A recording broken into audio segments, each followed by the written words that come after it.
tembeza Allah tusalira wekitiibwa nabbi wa Muhammad sallallahu alaihi wasallam. Tuli basanyufu basinkana omulundi ogwokubiri mu kifo kino oluvannyuma lw'emyaka ebiri egikoze eki egiyise. Ate tuli basanyufu okutunulako mu byenyi byammwe abamu be twabadde tusuubira nti tunakola ki, tunabatunulako mu byenyi okujja kutubalabidde wano.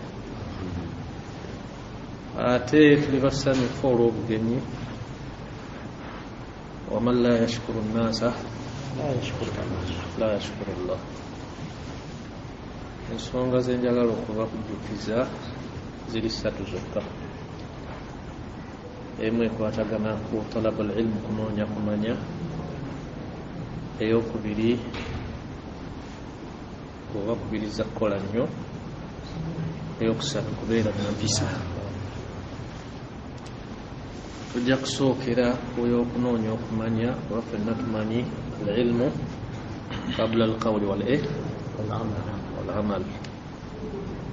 Okumanya kwe kukulembera ebigambo n'ebikolwa.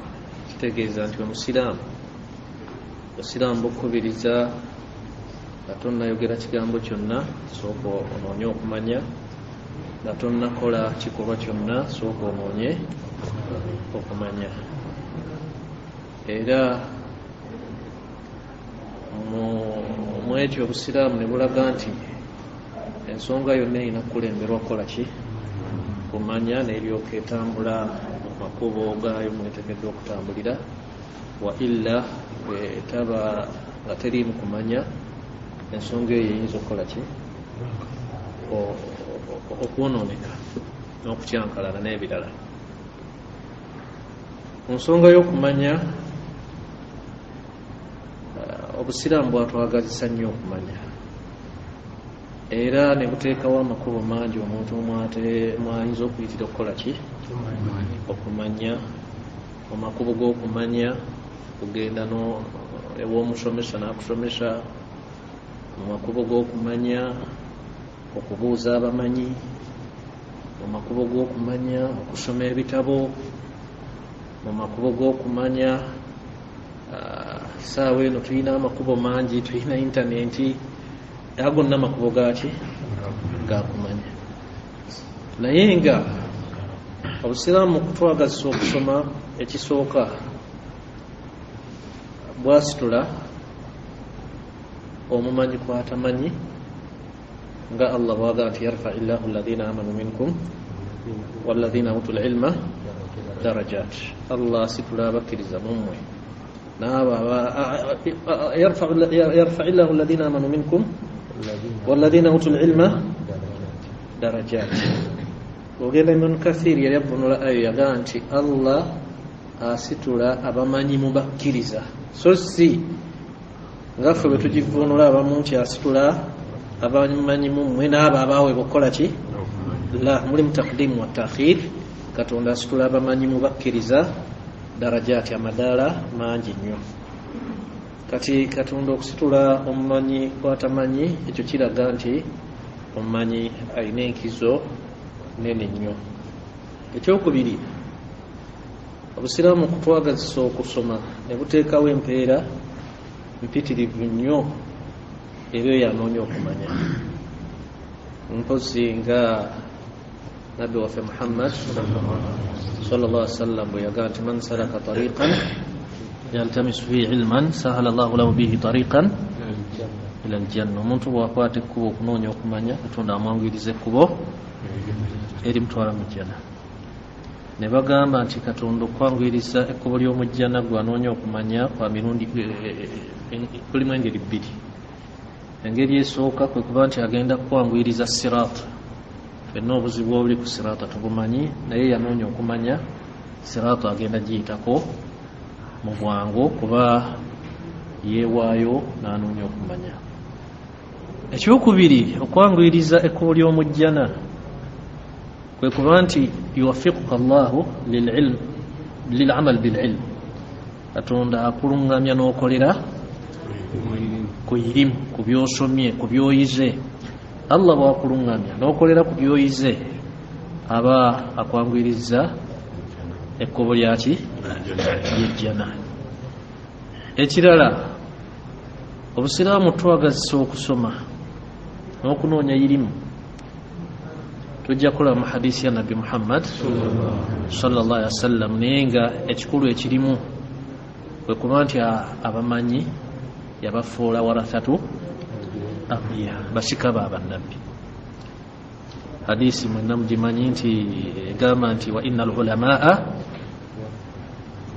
ulamaa warathatu al anbiya, abamanyi basika baki b'abannabbi. Ku nsi kuno tekuli bantu balina kitiibwa benkana bannabbi, era tekuli ku nsi kuno bantu bali kumpi ne Allah kusinga baani, naye ate abamanyi be basika baki b'abannabbi. Ekyo nekikulaga nti omuntu yandifubye nnyo okunoonya okumanya abeere mu basika baki b'abannabbi. Mu hadiisi era ne mubaamu okwanukula abashiya ku nsonga za miraathi nabbi sallallahu alaihi wasallam, babaga nti ebintu bya nabbi byasikirwa muwala Fatima n'abalala, naye hadiisi ekulaga nti wa innal anbiyaa lam yuwarrithu dinaran wala dirhaman wa innama warathu al-ilma faman akhadhahu akhadha bihadhin wafir. Bannabbi tebasikiza dinar kika kya sente wala dirham nakyo kika kyaki, abantu muziyita dirhamu, bakozesa dinaari, abalala bakozesa riyala, abalala mafaranga n'ebirala. Naye bannabbi tebasikiza bagobezi baabwe sente, banju yaabwe sente wadde dirham, wala babasikizanga irimu.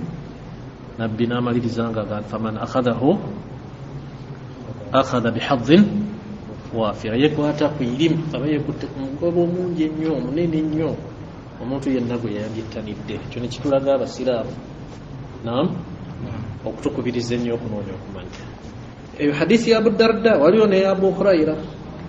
Naye Abu Darda esangibwa mu Sunan Tirmidhi, Sunan Abi Dawuda bisanadin sahih, sanadi yayo ntuufu ddala, ega nti man salaka tariqan yaltamisu fihi ilman sahala Allahu lahu bihi tariqan ila aljanna. Omuntu bw'akwata ekkubo ng'anoonya okumanya, Allah amwangiriza ekkubo ly'ejjana. Naye baamu ebigambo ebigamba nti wa innal alima la yastaghfiru lahu man fi samawati wa man fi al-ard hatta al-hitan fi jawfi al-bahr. Omumanyi biri mu nsi byegayirira Allah musonyiwa, bamusuubira lwaki? Buli ekiri ku nsi kyegayirira Allah, ighfir li fulani al-alim, aye Allah sonyiwa gundi, aye Allah sonyiwa gundi. Ate nga mu byegayirira Allah Allah asonyiwa omuki mulimu ne bamalayika, la yasuna Allah ma amarahum wa yafaluna.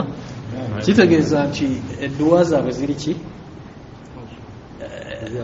Zaanukulwa. Mulimu ebitundu byonna, kubanga abamanyi be bakubiriza abantu okukola ebirungi, Katonda n'atasaanyaawo nsi. So singa abamanyi tebaliiwo, tebakubiriza abantu birungi, ensi yonna yandibadde ekola ki? Kyokola nti buli kimu kyegayirira Allah asonyiwa omumanyi. Era abamanyi simanyi mu bwe mubatwala, naye nga balabika mu maaso ga Allah batukuvu nnyo. Sitegeeza nti bo boonoone, kubanga okuba nti buli kintu kyonna kyegayirira Allah asonyiwa omumanyi. Hadiisi endala mwali mugibuliddeko era mugimanyi, ate mugitegeera n'okugisinga njogera. inna Allaha wa malaikatahu wa ahla samawati wal ard la yusalluna ala muallimi annas alkhaira hatta an-namlata fi juhriha. Katonda ne malayika n'abali mu ggulu ne mu nsi basaalira. Bw'atyo Abdurazak bwe yavvuunula, inna Allaha wa malaikatahu yusalluna, Katonda ne bamalayika basaalira nabbi. Abamu ne bagaa yakola ensobi, Katonda asaala atya? Bo bakitegeeramu ti okusaala kwe kuyimirira nga bwe tuyimirira mu ki, naye yakireka mu Luwarabu kibeerenga kizingiramu amakulu gonna wa salatullah arrahma walbaraka wathanaa alhasan Allah okusalira omuntu kwe kuba nti amusaasira amuteekako baraka amwogerako bulungi fil mala'il a'la mu bakungu ab'omu ggulu kati ye nanga abasaalira ate salatul malaika bamalayika okuba nti basaalira ate bo istighfar beegayirira Allah asonyiwe naam muallimi nnaasi alkhair ayigiriza abantu obuki obulungi mafumu yekyo kitutegeeramu ki mu hadisi eyo nti tebasabira nakatono ayigiriza abantu obubi ayigiriza abantu obwononefu ayigiriza abantu shiriki ayigiriza la wabula oyo hukumu ye mujja gifuna mu aya endala ulaika yal'anuhumullah wa yal'anuhum alla'imun Allah abakolimira bukolimizi ate n'abakolimi bonna ne babakolimira kati hadisi eyo gye tukyagadde nti Katonda assa okusaasira assa baraka assa naam ayogera awaana n'ayogera ku muntu bulungi ayigiriza abantu obuki ate bamalayika n'ebiri mu ggulu ne mu nsi ne byegayirira Allah asonyiwe ala muallimi nnaasi alkhaira ayigiriza abantu obulungi okutuusiza ddala namula ke kasekerezi oba namula ke kamunyeera oba namula ke kawuka akasembayo okuba kaki fi juhriha mu bunnya bwako eyo gye kabeera kegayirira Allah assa okusaasira eryo yayigiriza omuntu obuki obulungi kati ebyo byonna bitulaga obulungi bw'okuyiga ne hadisi endala nnyingi nnyo okuva ku nabbi Muhammad sallallahu alaihi wasallam wa fadlu al-alim ala al-abid hadisi emwe erimu ebintu bibiri ogiwulirize fadlu al-alim ala kafadli laylatil qamar kafadli al-qamar laylatal badr ala sa'ir al-kawakib naam hadisi endala neega nti fadlu al-alim ala al-abid kafadli ala adnahu okusinga kw'omumanyi kwasinga asinza obusinza Allah naye nga si muki kiringa omwezi we gujjulira ddi omwezi gujjula ddi nga guwezezza 13 kitegeeza nti bumunyenyi obulala bwonna tebukola ki tebulabika kati omumanyi kyasinga asinza obusinza Allah nga si mumanyi endala erimu kino yeyokubirira gye nasomye erimu nti okusinga kwa nabbi kw'omumanyi kwasinga omuntu asinza obusinza naye nga si mumanyi kulinga okusinga kwa nabbi kwasinga omusiraamu asinga okuba owaki owa wansi ekyo kigeraageranye nabbi asinga ki omusiraamu asembayo mu basiraamu okuba owa wansi naam ekyo kyamusinza oba kyamusinga antumai omumanyi kyasinza oba kyasinga atali mumanyi ng'akola ki ng'asinza Allah naam enjawulo eri wakati wa nabbi n'omusiraamu owa wansi tetuyinza gitaswawala gigeraageranya nene nnyo kitegeeza nti abamanyi bawaggulu nnyo naam okusinza abantu abasinza obusinza nga siki si bamanyi kati omumanyi omba muyita Qarafi mukitava kiyita adhakhira fi fiqh al-maliki kiyina emizingo 12-13 ontandikwa yakyo yasooka na babul ilm nayingira mu usul fiqh nayingira mu masail fiqhiyya kitab at-tahara ila akhiri kitab al-qada onkomere yamaliriza ndowooza na faraid naye yagamba nti Nabbi Muhammad huwa as-siraj al-munir. Fazi aya ce ya ayuha an-nabiy inna arsalnaka shahidan wa mubashiran wa da'iyan ila Allah bi idnihi wa sirajan munira. Nabi yamuita siraj, yamuita tawaza, munire yakayakanya.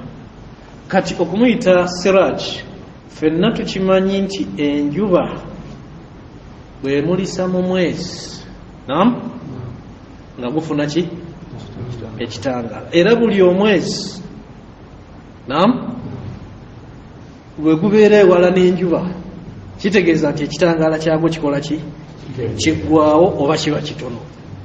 Naaga nti nabbi bw'aba siraj omumanyi, Katonda yamufaananya mwezi, kitegeeza nti ajja kubeera omumanyi omulungi omujjuvu maadaama yaktadi binnabiyi sallallahu alaihi wasallam. Era sayaktamiru manya ajja kujjula ebbanga lyamala ng'agoberera nabbi Muhammadi sallallahu alaihi wasallam. Ekyo tukiyigamu ki? Tyomumanyi okujjula kwe tekuyinza kujjula, tayinza kumulisiza bantu bukakafu bwa kubamulisiza okutuusa nga buli kimu kyakola kyayogera buli kintu kyonna akijja ku nabbi waffe Muhammadi sallallahu alaihi wa alihi wasallam. Ensonga y'okumanya gye tubakubiriza yagadde mutunuulire ebintu bino. Hadisi emu eri mu sahihain Bukhari ne Muslim ya Abu Musa al-Ashari, naye mugiwe obudde mugifumiintirize mwetegereze ebintu ebikola ki ebiri mu hadithi eyo. Ega nti mathalu ma ba'athani llahu bihi min alhuda walilm kamathali ghaythin asaba ardan fakana minha ta'ifa tayyiba qabilat alma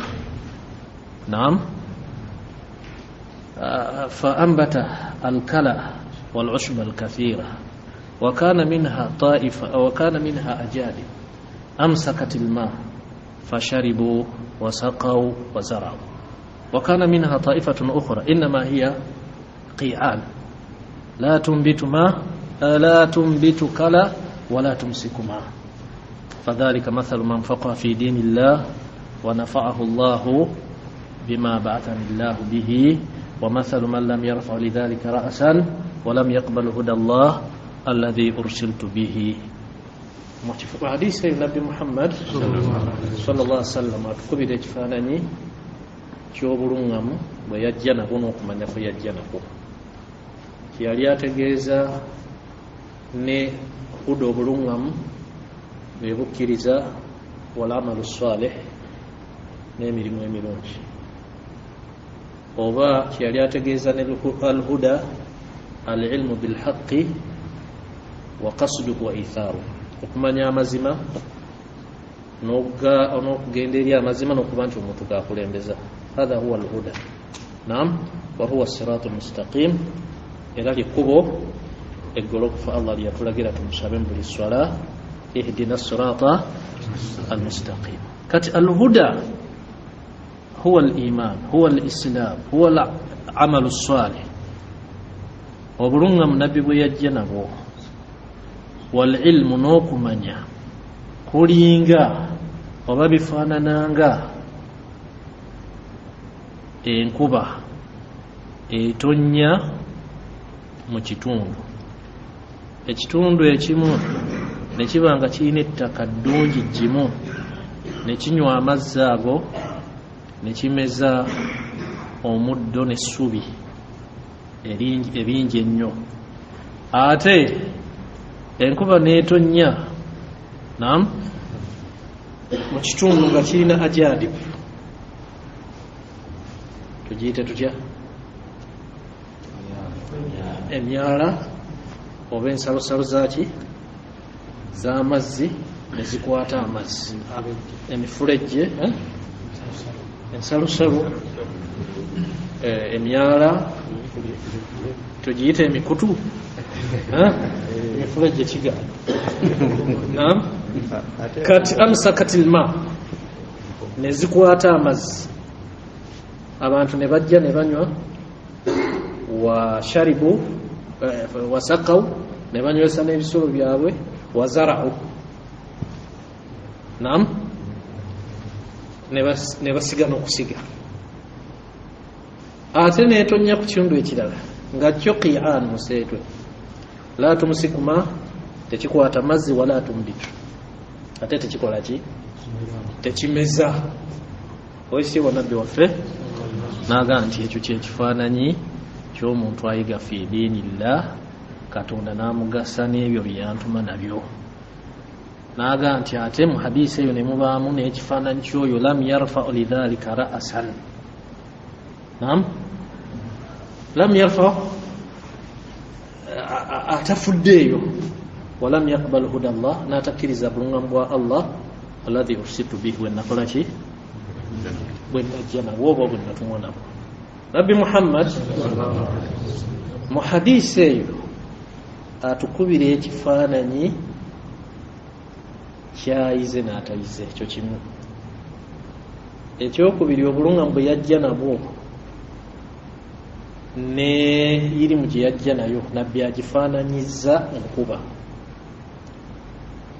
kubanga enkuba fi hayatun lil ard erimu obulamu bwaki bwensi era enkuba bwetonnya ensi ne bweba ekaze katonda aga ihtazzat warabat wa ambatat min kulli zawjin bahij yonna yenyeenya ihtazzat warabat niyeyongera netandika okumeza buli muteeko gwa buli kintu ekirungi ennyo kati olw'okuba enkuba erimu obulamu bw'ensi olw'okuba enkuba erimu obulamu kati erimu hayatu lilqulub obulamu bwaki obulamu bw'emitima bwonna buli mu kumanya kati enkuba bw'etonnya ku nsi kuno kwe tuli esanga ebitundu bimeka esanga ekitundu ekigimu nga kisobola okukola ki okumeza nesanga ekitundu ekirala nga kyo tekimeza naye nga kisobola okukwata ki ate nesanga ekitundu ekirala tekirina ku ebyo kyekikola tekikwata mazzi tekimeza neiri mu mitima gy'abantu n'abantu balimu emiteeko emeka esatu muirimu mulimu omuntu awuliriza hadithi oba aya n'atandika okujjamu fenna abali wano Imaamu Shaafi hadisi emu yagijjamu amasala agasukka mu 7 naye fenna nga tetwegasse tetusobola kujjamu wadde 10 ya aba umair ماذا فعل النغير يا أبا عمير ماذا فعل ولي إناك أكنيوني نوزا نغيري بانكوالي نعم يتا أبو عمير نعم قانتي أبا عمير إنكوالي يكوزيتي ومشافي يجمع بمكا وهو كتون لي موافق يي أرض الطيبة إنسان جمو ewuliriza hadith n'atandika okulamula n'ajjamu omuntu byatasobola naam ng'ate mwenna mugiwulidde ate ne wabaawo ekitundu ekirala nga kyo kikwata abasajja bakwata hadisi za nabbi ne bazibala nti erina harufu 10 erina harufu 10 erina ebigambo 5 eri bweti nabbi yajogera okumanya balondola hadisi za nabbi Muhammad mwali muliddeko hadisi al-musalsal hadisi al-musalsal yeyo hadisi nabbi nagireeta n'asekamu n'oli n'ajogera n'asekamu oba n'ajogera ng'ayimiridde naye bw'aba atuuse ojjogera n'akola ki n'ayimirira musalsalun ma ala wasfin ata naam ejjange ine ekisindu kyerimu nga nabbi Muhammad bwe yagamba Muad inni uhibbuka nkwagala bwe yanywa hadisi eyo yatandikanga na kigambo inni uhibbuka ne bakwata nnyo hadisi olukwata paka lwezatutuukako naye ate oyinza okusanga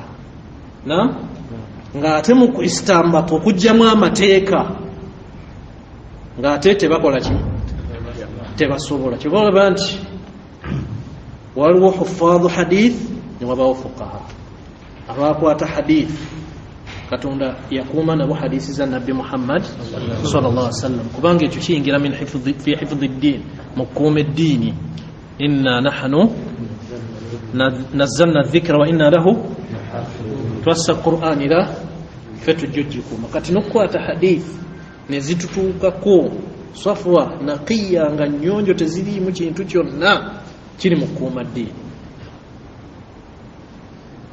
ne wabaawo abalala nga bo mustambituun oluusi oyinza okusanga nga okukwata kwabwe kuki okukwata kwabwe kuki nga kutono naye nga bw'atandika okukola ki okutebaatema nga gwagikutte takumanyi kati abamanyi baba mirundi esatu abaagatta wakati wa hifdh ne istimbaat abo teri abenkana ngaani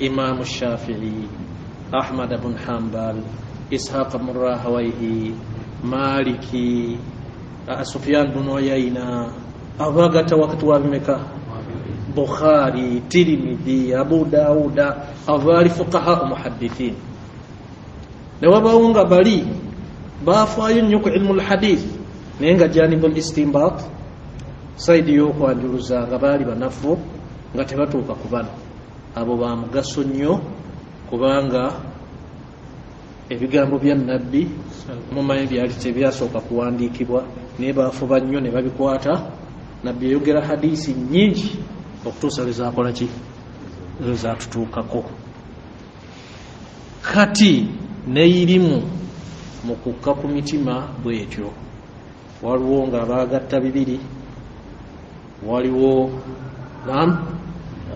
nga oli akwata nnyo ne wabaawo nga wate oli akola ki ajjamu ayanjuluza abanjuluza n'abakwata nabbi yabasabire muwulirize nabbi gwe yaga nti naddara Allahu mura'an sami'a minna shay'an fawa'ahu thumma addaahu kama sami'ahu katonda ayakayakanye atemaganye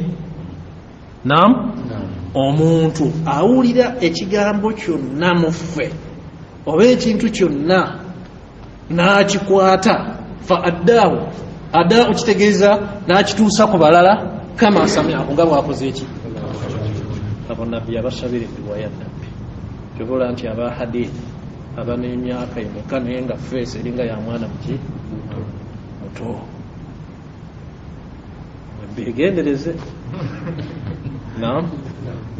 abamu nga boogedde emyaka gyabwe abamu bayetunuka nti be bakulu ku bo naye nga ki olw'edduwa ya nabbi Muhammad naye nabbi yagaa nti farubba mubalagh aw amin saami oyinza okusanga gw'otuusizzaako yasinga okutegeera oyo akoze eki awulidde ajje ku nabbi abadde wano ng'asoma n'ova wano n'ogenda awantu n'ogisoma ng'ate gw'ogituusaako hadith yagikusinga ogitegeera warubba hamili fiqhin ghairi faqihi oyinza okusanga omuntu asitudde fiqhi kitegeeza okutegeera amateeka g'obusiraamu n'okwanjuluza naye nga agasitudde yesiki si faqihi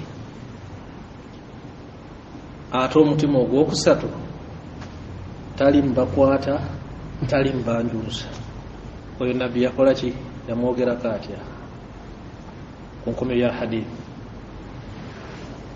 ku nkomerero ya hadith munzijukize ya jamaata alkhair nabbi yagamba nti wa mathalu man lam yarfa lidhalika ra'asa abatakoze eki tafuddeeyo walam yaqbal huda Allah n'atakkiriza kulungama oba kulungamya kwani kwa Allah alladhi ursiltu bihi kitegeeza nti oyo la shay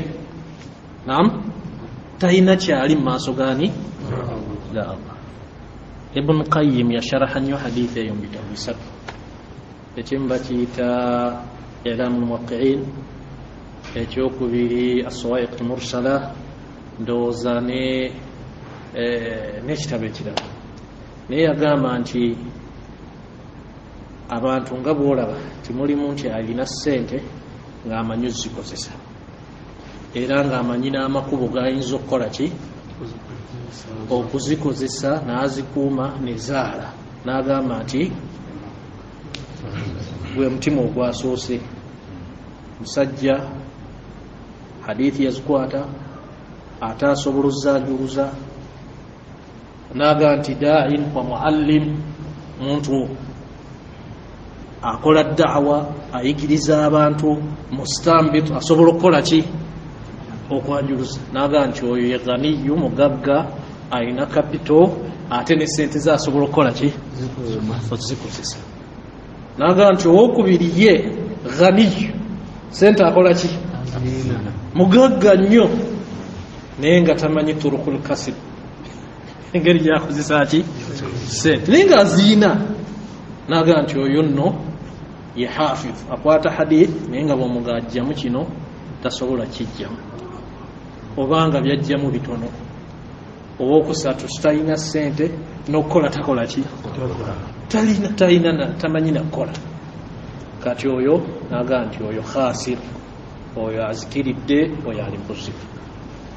Hadisi eyo okugireeta etulaga nti omuntu afube nnyo ayiga obusiraamu, abeere nga asobola okwanjuluza.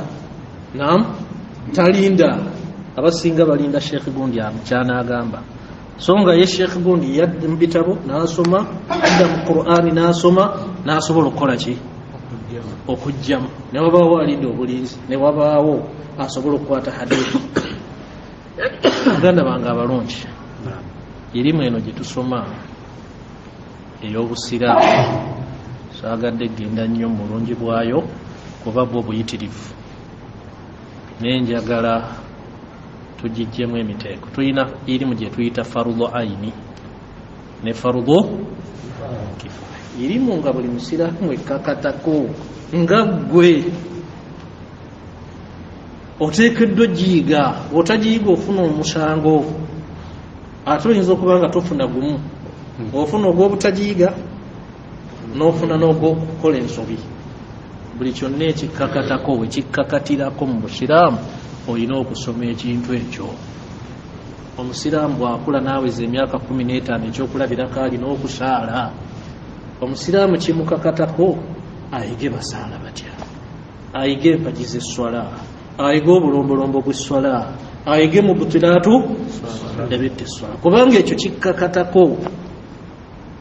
Ekyo abasiraamu twakigayaalira. Eyo eri farudhu aini. Okusiiba bwe kuyingirawo bwe kutyo. Hijja bw'oba ofunye ssente ng'ogenda okukola hijja, farudhu aini oyiga amateeka gaaki.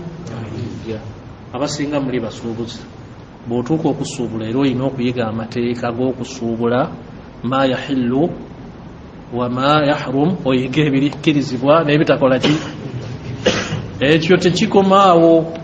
Bw'otuuka mu bufumbo, ekyo musuubira nti ebyo tebibakwatako, naye tuteeka kasita owasa omanye huquuqu zawjayn, ebikuvunaanyizibwako eri munno, omanye byoteekeddwa okukolera omukyala, omukyala amanye byateekeddwa okukolera n'ebira n'amateeka amalala mangi nga gali farudhu aini. Buli musiraamu alina okukola ki okugamanya. Kati ku mulembe guno abamanyi bagamba nti omuntu bwa la udhura, Katonda tagenda kuwa excuse, tagenda kusonyiwa, tagenda kuwa kisonyiwo kanti ogere bwentyo. Omuntu yenna agwa mu nsobi. Lwaki? Kubanga buli nsonga yonna yennyonnyolwa abamanyi we bali, era tokkirizibwa kugwa mu nsobi n'ogaa nti Allah ajja kukusonyiwa nti nze saakola ki, kubanga ensi yonna yeetoolodde ki bamanyi. Ate era ne baba tebaliiwo biimukaanika osobola okugenda n'okola ki n'obatuukirira n'obabuuza oba okyasaala esswala ezitaliyo Katonda tagenda kukusonyiwa. Hatta waliwo n'ekigambo sheekhu waffe yakyogeranga nnyo bamuyita Muhammad Mukhtar Shinqiti nti nabbi bwe yafa tewakyali nasikh wala mansukh, ti aya eno esangulawo oba eno ekola ki, esangulwawo. Obusiraamu bwajjula, bwe buba bwajjula omuntu takyakkirizibwa kwekwasa nsonga yonna nti naagwa mu bubuze, naagwa mu bidaa, naagwa mu shiriki, naagwa mu haraamu, naakola ekintu Allah kyatakkiriza ng'asuubira nti ajja kwebuzaako mu maaso ga Allah nti nze saakola ki. Ate mmwe ab'omulembe guno uqimat alaikum alhujja, Katonda abamaze kivunula nti ekyo temulina we mwekwasiza, kuba ne bwoba oli ku buliri bwo irimu okola ki, ogifuna. Edda abantu banoonyanga irimu, noonoonya hadisi omwaka ogitunula mu kitabu kino nakiri, naye kati butemya bwaliiso nga kino akuuma kano mukalaba katunudde mu bitabo mutwalo oddakka emu, ng'era kamaze n'okulaga nti hadisi eyo eri mu kitabu kino nakiri nakiri.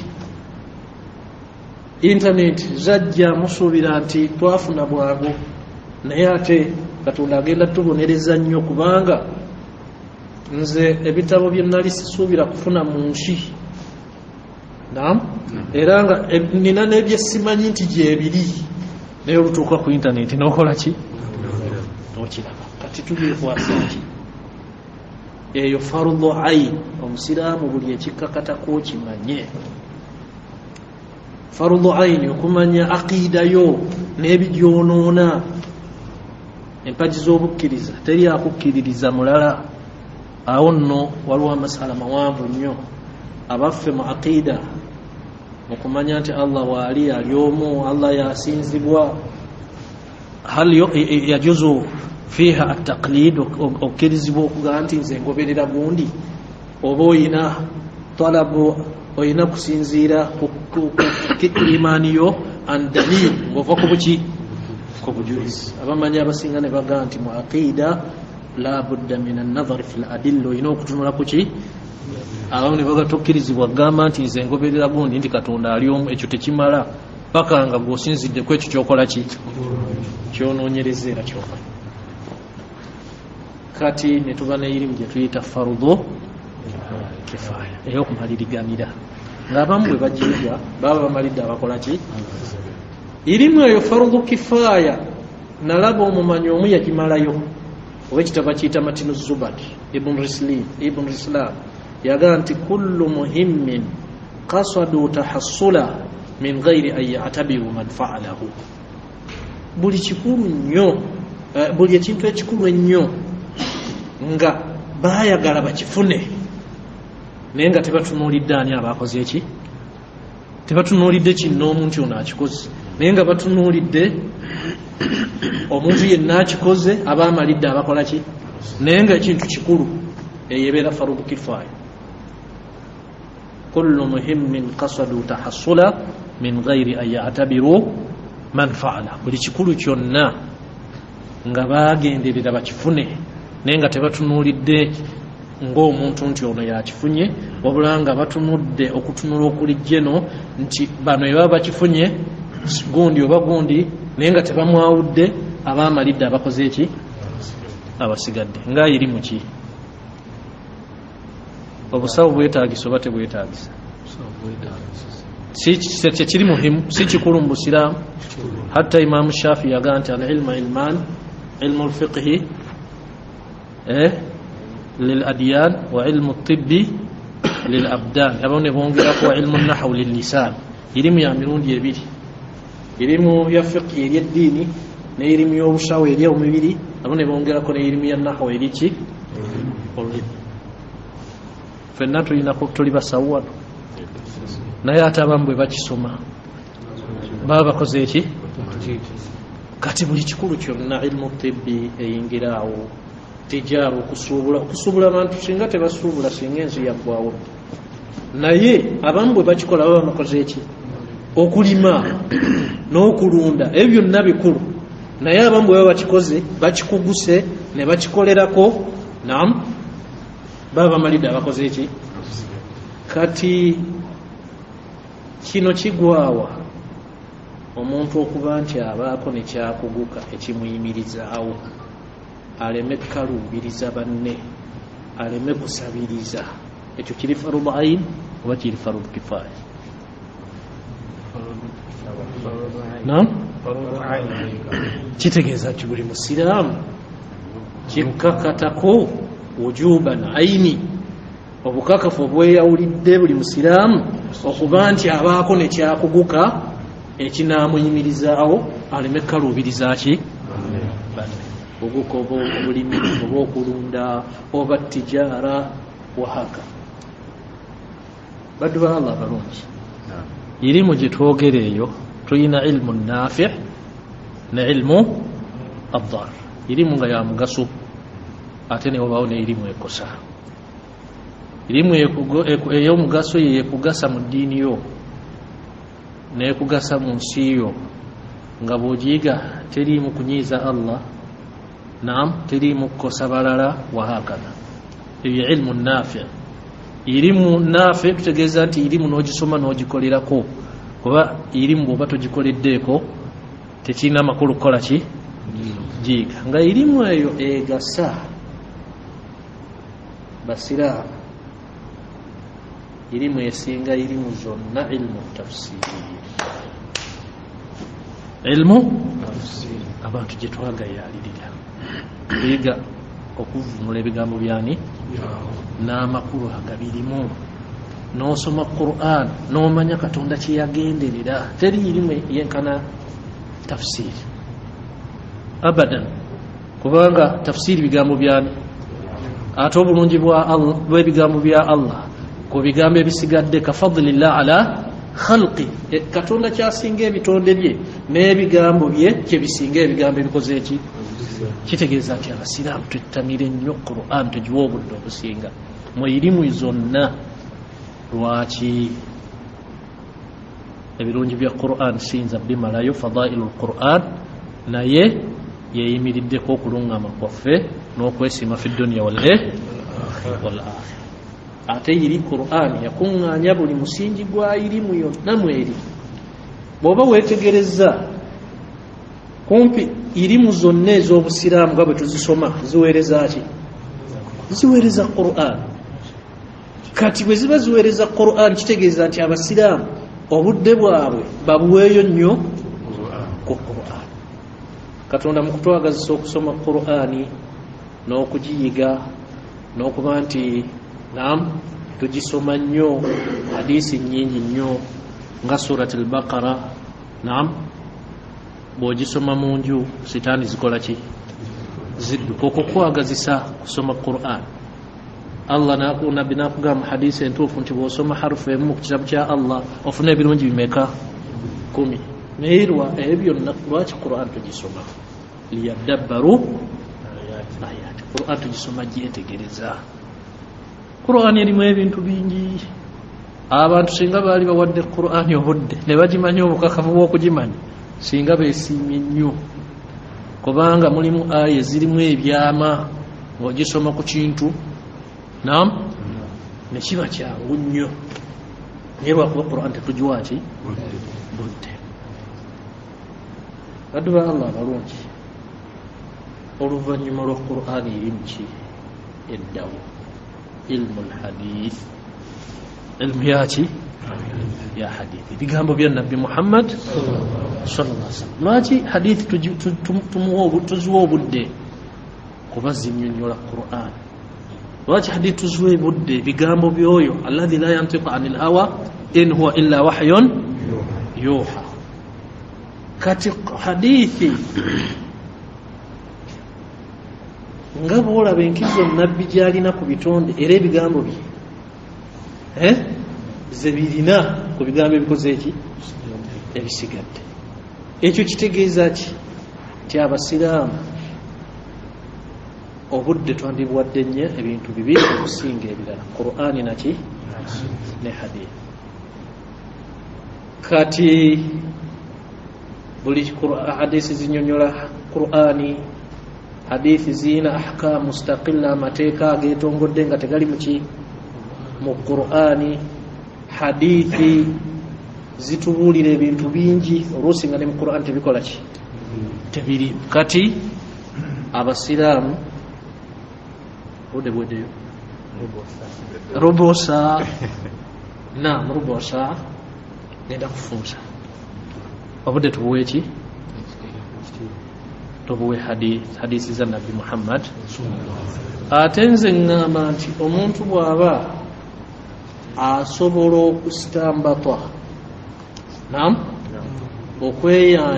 okwanjuluza n'okujja amateeka mu Qur'ani ne hadith naye abo batono nnyo teyebyetaaze na kusoma birala byonna kuba bino bikola ki bimala kuba byonna aba fiqhi aba aqida abaki bajja mu Qur'ani naki na sunna za Nabi Muhammad sallallahu alayhi wa alihi wasallam. Kati thumma ilmu al-aqida tawhid n'omanya Katonda obwomu bwe n'omanya byoteekeddwa okukkiriza kubanga aqida ate gwe musingi era aqida bwenywera mu mitima aqida neetereera n'ebirala bikola ki bitereera. Naye abasiraamu obuzibu obuli e Uganda bwonna ne mu nsi yonna ekisooka twagaana okusoma. Eddiini yaffe tetugisomye n'ensi tetukoze eki tetugisomye. Kati ne tubeera nga tuli mu vulugu mwereere abasiraamu. Kati omuntu bw'oba toyina aqida onaalwanirira otya eddiini yo? Omuntu bw'oba toyina aqida mu mutima gwo onaakulembeza otya? Naam, oba onaasukkulumya otya ekitaggwaawo kukikola ki kukiggwaawo? Omuntu bw'oba toyina aqida onoobeera otya omulungi mu nsi? Kyobola nti twetaaga ilmu la aqida. Omuntu owa aqida awaayo aghla ma yamlik ekyomuwendo kyalina. Naam, aqida ebeerewo afune n'ejjana. Kikyolina ekyomuwendo ekisinga byonna? Inna Allaha ashtara min almu'minina anfusahum wa amwalahum bi anna lahum aljanna. Toyina kisinga mutima ne aqida bwe mala okutebenkera ebyo byonna obiraba nti ki temuli. Kyobola nti Nabbi Muhammad tarbiya okugunjula okusinga obukulu kwe yagunjula basahaba yateeka ku ki ku aqida. Era mu butono bwabwe basobola okusaasaanya ki eddiini. Naye ffe naam, inna Allah ashtara min almu'minin anfusahum wa amwalahum bi anna lahum. Katonda abakkiriza emyoyo gyabwe n'emmaali yaabwe yabyewawanyisizaamu ki. Olwekyo baganda bange aqida nkulu nnyo yeyimiridde okwesima ku duniya ne ku akhira. Era vulugu ono yenna gwe tulimu mu nsi yonna abantu ne bafuuka bambega ba busiraamu kuba tebalina ki aqida. Abantu ne babuwaayo emitwalo 2 oba 5 oba 10 ne batunda obusiraamu lwakubulwa aqida. Oluvannyuma ilmu lfiqhi irimu yakumeka yakuna. Ilmu lfiqhi yeruwa okumanya amateeka g'obusiraamu agakwatagana ku bikolwa bino bye tukola ebirabwako. Bw'oba tomanyi fiqhi onoosinza otya Allah? Bw'oba tomanyi fiqhi onootunda otya okutunda okutuufu? Bw'oba tomanyi fiqhi naam onoowangaala otya mu gitama? Kubanga fiqhi omulaba okuva gy'ava ibadaati muamalaati anzima yetubuulira enneeyisa gye tuteekeddwa okweyisa mu ki mu nsi nga tuli ne Katonda waffe, tuli ne bannaffe, tugula tutunda mu bufumbo nga tufudde mu kulamula mu siyaasa. Ebyani ye fiqhi yeetaagisa nnyo. Erimu ezisigadde naam nga tulina usul tafsir, tulina usul fiqhi, tulina mustalah al hadith. Njagala mbabuuza ekibuuzo obudde bumpeddeko. Mustalah al hadith ne hadith ki ekisinga? Usul al fiqhi ne fiqhi ki ekisinga? usulu tafsir ne tafsiri kyekisinga ojja kusanga nga ab'omulembe guno tambaye ekyokulabiko baga nti ilmu usulu fiqhi yesinga fiqhi naye ate nkakasimaga nti nedda kubanga usulu fiqhi wasiila ate fiqhi gaaya walwasiila naam la tataqaddam an alghaya usul fiqhi kubo ate fiqhi kigendererwa toyinza kulembeza kubo ku kiki ku kigendererwa usul fiqhi yeyirimu gyoyiga n'omanya weesembesa otya ani eyeesembesa weesembesa ddi mu kifo ki bw'oba togimanyi ebyokwogera mu bantu n'okuwa fatuwa biveeko usul fiqhi kuba yajja okubuulira ti daliiri eyo bujulizi bwoleese buli am naye waliwo obuli ki obuli khas bwoleese buli mutlaka ate waliwo obugikayyada ayo amuru siya wujub ya nadib kyekiragiro si kyatteeka wabula kyaki nadib kya sunna ekyo ekiragiro kya ibaha eyo amuru ya karaha eyo amuru bweti eyo nahayu ya karaha kuziiza kwa karaha kati irimu eyo yekutemera adillatu lfiqhi alijmaliya wa kaifiyatu listidlal wa hala almustadil obujulizi bwa fiqhi mu kutwaliza awamu n'engeri gyokola ki gy'obwesembesa naani eyeesembesa egyo tuyita ilmu usul fiqhi kati netubeera ne ilmu mustalah alhadith engeri gyomanyamu hadisi ntuufu oba hadisi ki eyo iri mu ngazi nene nnyo erimu ebintu bingi erina amateeka omuntu tosanye kuwesembesa hadisi nga tomaze kumanya ntuufu oba siki bw'omala okumanya nti ntuufu ate kikkakatako omanye nti ddala kyengyesembesa kyekyo oba siki bw'omala okukimanya ekyo olina ate okumanya nawu dalala okulaga kwayo ku nsonga zahir khafi istinbati au ghairu istinbati okulaga kwayo ku nsonga kweyolese kwa munda okulaga kuba omuntu ayinza okwesembesa hadith naye nga byakumala kugattiriza n'ogatta ebintu bingi n'ogijjamu hukum oli najja n'aleeta hadisi oba aya antu mai oli n'aleeta hadisi oba aya awo wengendawo abantu baga tusireka atuyita ba university naye mwe abasajja abakulu ne university mwakola ki mwagiyitako dda olwo ddalala nga oli olwogera bwati otegeera butegeeza ekikola ki kyetegeeza hadithi kati ebyo byonna bitambulirawo mu ilmu mustalah alhadith ne ilmu usulu fiqh ilmu tafsir usul tafsir nayo bwetyo yeetaagisa kati netugenda ku ilmu nahaw netugenda ku ilmu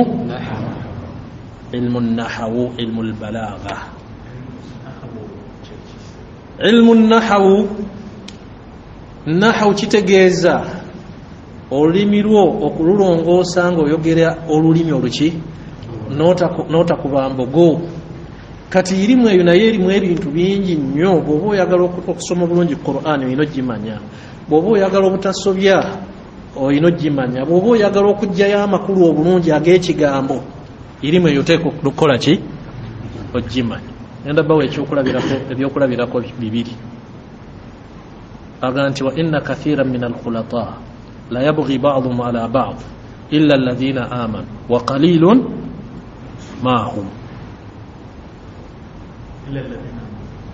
bangi nnyo abagatta emaali abamu balyazaamaanya bannaabwe okuggyako abakkiriza ate n'aga nti ate nabo batono nnyo ddala ne mukola kampuni ne mugatta emaali abo ne batakola ki naye kyenjagadde wa qalilu mahum ojja kumanya yasoma nahawu nti eyo qalilu khabaru mubtada wa mazaida wa hum mubtada ay wa hum qalil amakulu ogajjeyo nga bwe gateekeddwa okukola ki okubeera ojja kusanga fanga ya taaqibu osanga effanga ya fasiha ezo ennyukuta ezo zirimu ebintu bingi naye bw'oba tosomye nahawu naam tojja kumanya kati awo ne tugenda mu ilmu albalagha ebigambo Katonda n'aleeta ebyokungulu nga si bya amakulu g'agenderedde ate agenderedde malala. Hunna libaasun lakum wa antum, abakyala byambalo byammwe nammwe. Ani yali ayambadde wano omukyala n'atambula? Era kye yali ategeeza naam, kulu washrabu hatta yatabayyana lakum, mulye munywe okutuusa wuzi enjeru lweneeyoleka muwuzi eki. Oli yaleeta wuzi najjayo n'alya paka enjuba lekakola ki kyekiri kungu, naye ng'akiri amakulu ag'omunda mubaamu taqdimu ne ta'khir. Oyinza okusanga aya nga Katonda kyeyasembya kyekisooka ate ekisooka kyeyakola ki kyeyasembyayo. Kati ilmu lbalaaga nayo nkulu nnyo, irimu zonna n'obeera ng'okola ki ng'ozisoma. Njagala malirize mu budakka buno obutono bwe nnina. Naam, n'amakubiriza okusoma ennyo. Temugaa nti ffe tuli bakulu. Luno olusoma olwokutaano lukulu.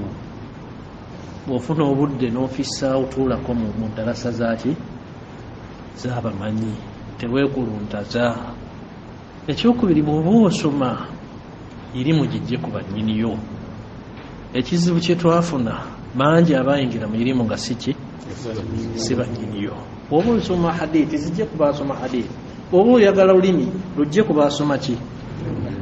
Ku bannyini kintu. Olwo tujja kutambula bulungi. Ekyokubiri, ebizibu bye tulina e Uganda abasiraamu okukendeera n'okuggwaawo, tulina kusoma kuba tulina ensobi nnyingi. Abasiraamu ffe tusinga ensobi mu administration, mu byobufuzi, mu bya education, business. Ensobi zo tutambulira mu ki? Mu nsobi. Naye lwaki? Kuba okusoma kuki? Kutono. Ebitutabangula bingi e Uganda. Kasimu n'akyawagana ne Lujja bebeddira omuziro ogumu, naye nankubadde nga bakola ki? Bagulya. Gwoge tatoolera munne essalaamu, naye ogenda okulaba nga akantu ki? Katono. Singa batudde butuuzi ku meeza kandibadde kakola ki? Kaggwawo. Mulowooza abasiraamu e Uganda lwaki tetuli bumu? Lujalu butakola ki? Butamanya na butamanya bubi buli mu kukola ki? Mu kwawukana n'obutalatunulira obusiraamu tareekhi yaabwo. Abasiraamu bwe beegatta biki bibatuukako, bwe baawukana biki ate ebibatuukako. Baddu ba Allah balungi. Kamalirize naga ensonga ssatu. Eyokubiri ngenda gyogera ku Katonda, ey'okukola. Abasiraamu era ebizibu ebisinga obungi mu nsi yonna ne mu Uganda, abasiraamu tetwagala kukola ki? Kola. Ate ng'eddiini yaffe yakola ki? Ddiini yakola. Era obusiraamu teri ddiini yakubiriza kukola kwenkana busiraamu. Ndabbawo ensonga bbiri oba ssatu. Esooka, empagi bbiri mu mpagi z'obusiraamu zikolebwa bagagga. Mu mpagi mmeka?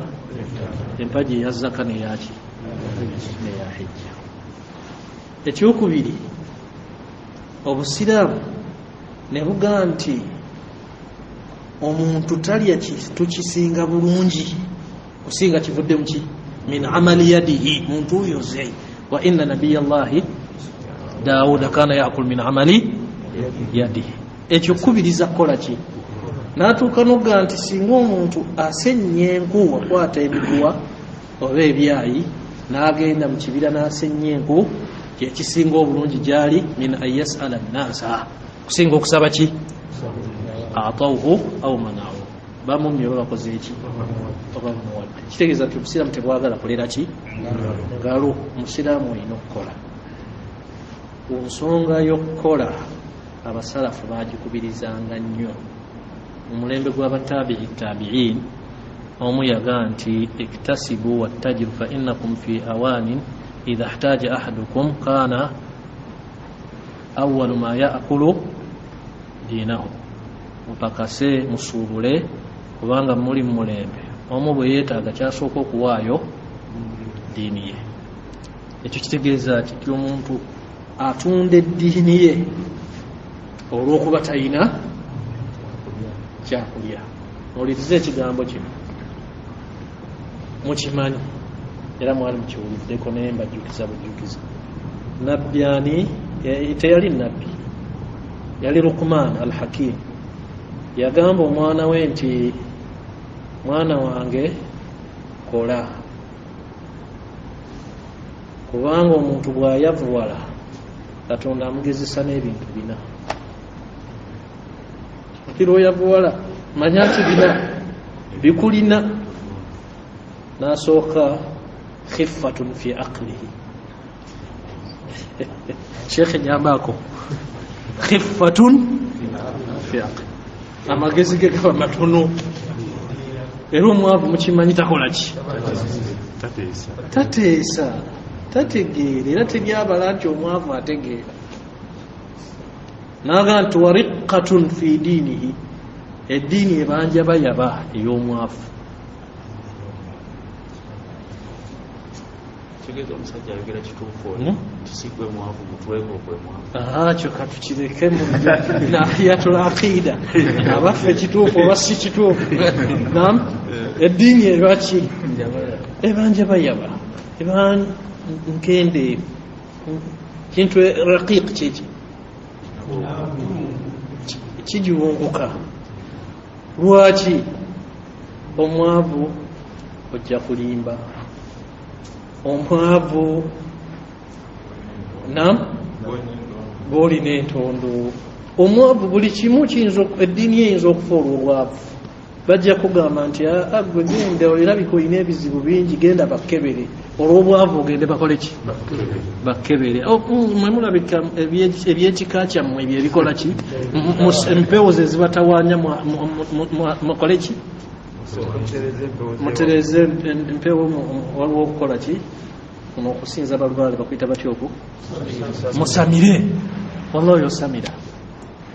Ekyokusatu naga nti wadhihabu muruatihi, omuntu buli lwayavuwala n'ensa zimuggwamu.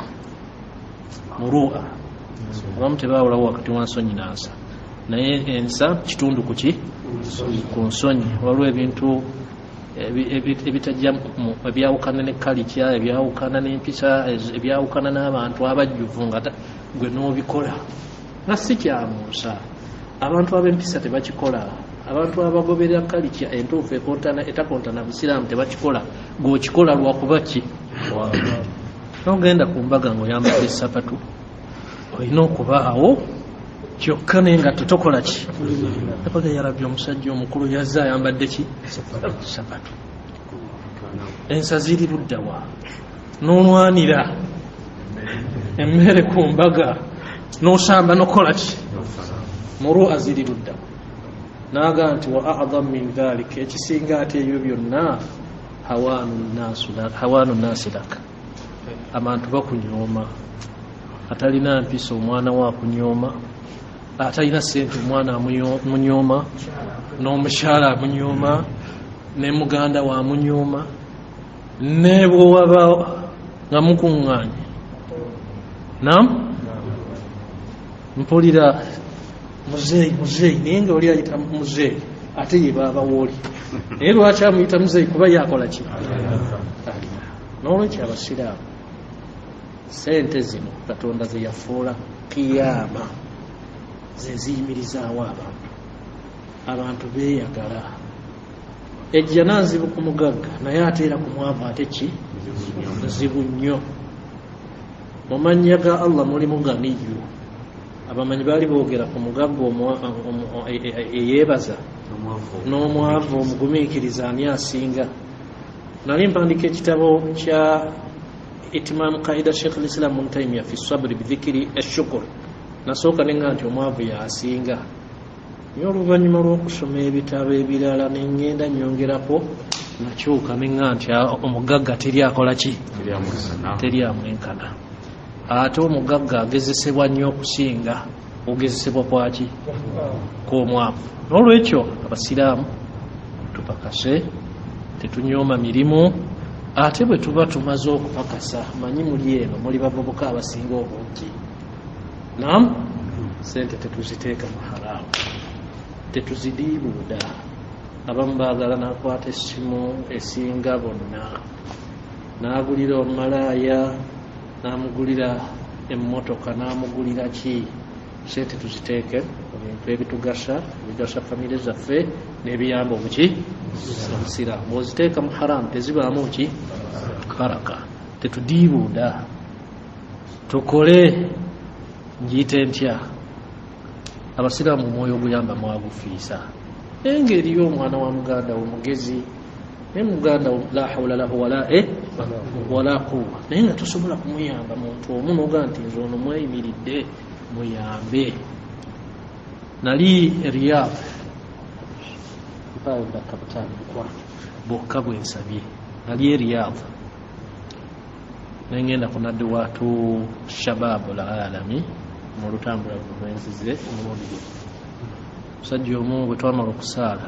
n'asituka n'ayogera ekyafaayo kya Qadi al-Qudaa yali akulira abalamuzi mu South Africa taata we yafa muto maama we bwe yamulekera nga mukyala wattu talina la hawla lahu wala quwwa ne bagenda ku dduuka ery'omuntu omu n'abamugamba nti tuwole bwe tunatandika okukola tumaze okusoma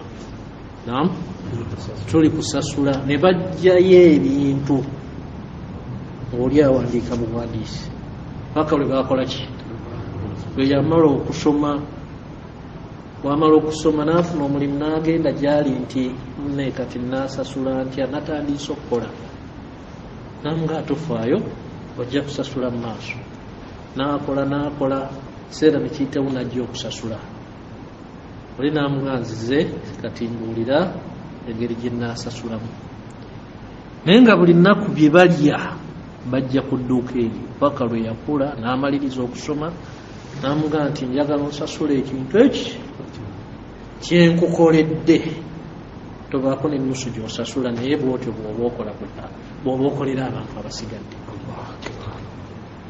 era bwe yalambula essomero n'abanyumiza ekyafaayo ekyo n'abagamba nti mukolere abantu nga omusajja oli omuyindi Musa omusiraamu kyeyakola ki kyeyakolera naye abo bali luddawo naye yawandiika makaala yajjamu omuyindi omusiraamu n'agamba nti kyeyakola omuyindi kyeyakolera abantu ekyobusiraamu n'akola ki n'akijjamu emmaali bw'ogigabako tekendeera abadan mugabe mubeere bagabi obusiraamu bwaffe bwatukiriza okugaba kyemaliriza nakyo kyekyempisa empisa zitusudde awazibu e Uganda lwaki tekyali mutaawa mukulu kitiibwa teri nti yasoma kaawe yasoma ki ekitiibwa teri omuntu tukuze ffe twakulira nga ku kyalo kyonna bataata baffe era nga bazadde baffe tubawa ekitiibwa naye tekyali omuntu amanyi taata we nannyina bamuzaala bokka gwawa ekitiibwa empisa zaayonooneka naye ngaate obusiraamu bwe kituuka ku ffe abasiraamu ekyasinga okutta empisa zaffe alhirsu tululunkana nnyo omuntu alulunkana n'alyazaamaanya omuntu alulunkana olw'empisa ziri luddawa n'avuma alulunkana n'aketta obusiraamu alulunkana okululunkana kutussa empisa ekyokubiri obutakola siraamu tetwagala kukola empisa zoonoonese ekyokusatu obutamanya ng'ate yendwadde kazaala buki mutwa bulwa yenzadde kazaala bulwa tukoze eki jahal eyitiridde mu basiraamu n'olwekyo abasiraamu tufube nnyo tubeere bampisa empisa ezo ennungi abasiraamu Allah yatuyita ummatan wasata wakadhalika ja'alnakum ummatan bavunula ekigambo ekyo ebigambo bingi khiyaran udula abasinga obulungi ab'enkamu kitegeeza nti buli kintu kyonna ffe tulina okuba ekyokulabirako ffe buli lwe tukyankalana ne tuba n'empisa embi ffe tuneneŋŋana ffe tukola bino twafuuka ekyokulabirako ekibi abo abasiraamu bwe batyo waliwo neyabayita ebiki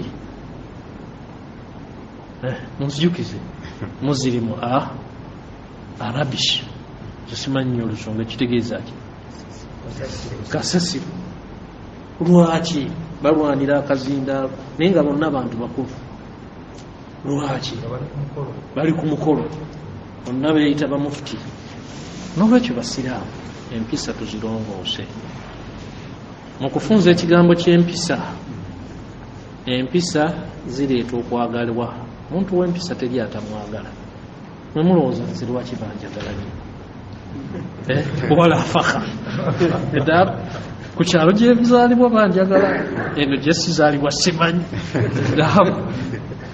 mpisa empisa zireeta okukulaakulana empisa zireeta obugunjufu empisa zireeta okugaggawala empisa kubanga bw'onaaba empisa oli n'akuteresa n'okuuma nga n'omulala akuteresa wahakaza ku nsonga y'empisa eriko hadisi nyingi nnyo ne Qur'ani aya nyingi nnyo naye obusiraamu bwennyini bwayitibwa mpisa temusomangako aya ega nti wa innaka la ala khuluqin azim oli ku ddiini empisa eddiini katonda n'agiyita ki khuluqu mpisa lwaki kuba eddiini n'empisa bikola ki kyokola nti waliwo hadithi mursal ebaamu obunafu ega nti addiinu husnul khuluq eddiini ziba mpisa nnungi empisa ennungi mu kuzifunza imaamu Abdullah ibn Mubarak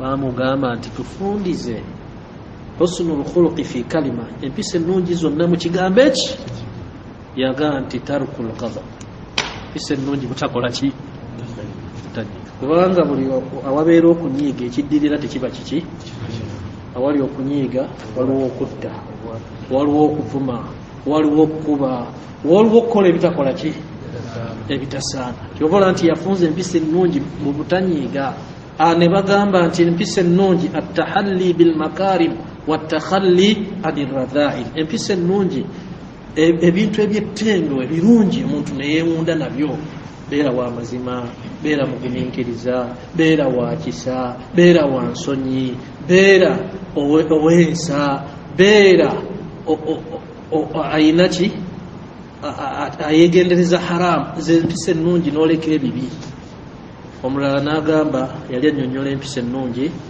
n'agamba nti badhlu nada wa kaffu ladha wa talaqatu lwajhi empisa ennungi kuba mugabi empisa ennungi butakosa omuntu tomukosa na lulimi tomukosa na mikono omuntu tomukosa mu kitiibwa kye omuntu tomukosa mu bulamu bwe omuntu tomukosa mu maali ye zempisa ennungi wa talaqatu lwajhi n'okubeera omuki omusanyufu kyenyinga kyanjulukufu tonyiiga zempisa ki ennungi nabbi waffe Muhammad sallallahu alaihi wasallam baamutenda n'ebitendo bya mpisa nnungi era kyeyava awangula emitima gy'abantu abantu baali basiramuka nnyo e Uganda ng'abasiraamu bwe babeerera n'empisa baga nti bw'oba onootambula sente zireke owakamaadi ekiraamu nga babiteresa basiraamu buli kimu kyonna nga abasiraamu banfisa n'empisa bwe zaasiwuuka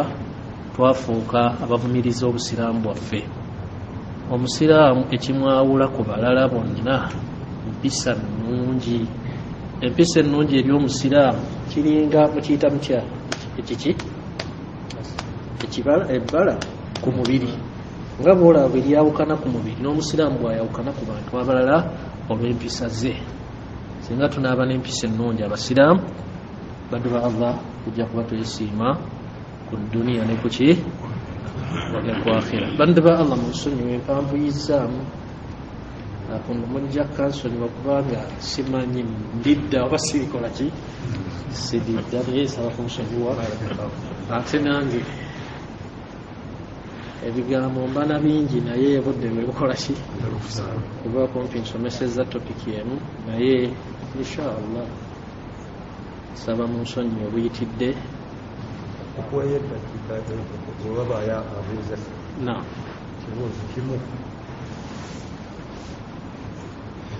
na salafu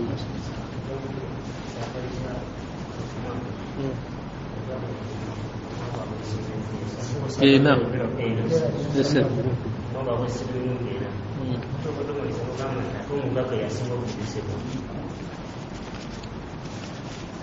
Munnange obwavu omuntu ayinza okugumiikiriza. Naam. Katonda amugezesa n'ebintu bina.